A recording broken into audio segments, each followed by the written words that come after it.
Tobago, personally, I have been experiencing where men in particular have been just sort of in subtle ways exposing their grievance or not having an outlet. And we also come from a culture that is that's taboo, you know, where I think sometimes on social media, it's almost like having a therapist is like having the next Birkin bag, right?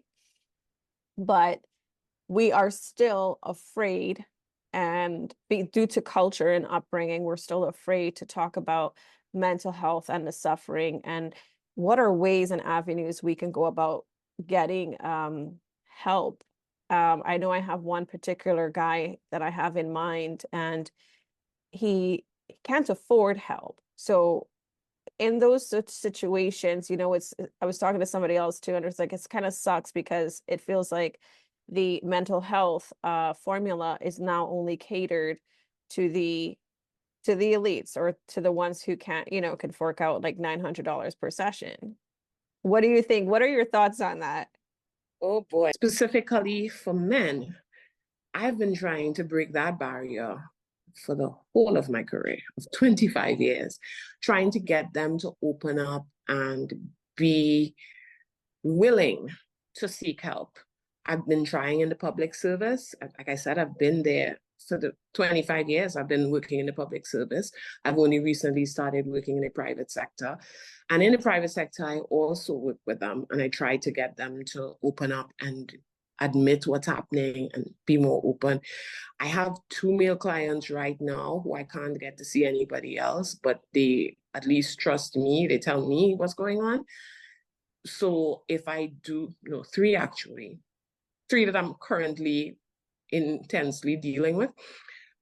And once they have somebody that they're willing to talk to, I'm willing to, you know, move the rest of the world around them because getting them to open up is so important that once you get them to open up, you can then direct them, or sometimes I would speak to the psychiatrist and ask for some further insight as to what to do next. Because if I can't get them to go to the psychiatrist, I see if I can bring the psychiatrist to them. But on the topic of people not being able to afford, in Trinidad and Tobago, there is a mental health segment of the free health service. Unfortunately, because of the stigma and the way it's handled, sometimes people are not comfortable in that space. But I would encourage anybody who needs that service, so please go to your local health center, speak to the nurse in charge, and let them know that you need to get in touch with the counselor. There's medical social workers. There are psychologists now in the local health centers. There is the mental health clinic in the community, and there is the hospital, the mental health hospital, where they can access help. When you're not paying, you tend to have to be a bit more gracious with what's available for free. And that requires a bit of humility and a bit of patience. But I help people to advocate for themselves. I help people to get a voice. And these are things that I've been dealing with on my social media to help explain to people how to be more informed as a patient and how to be more direct and how to know how to access what they need to access, even if they have to do it for free.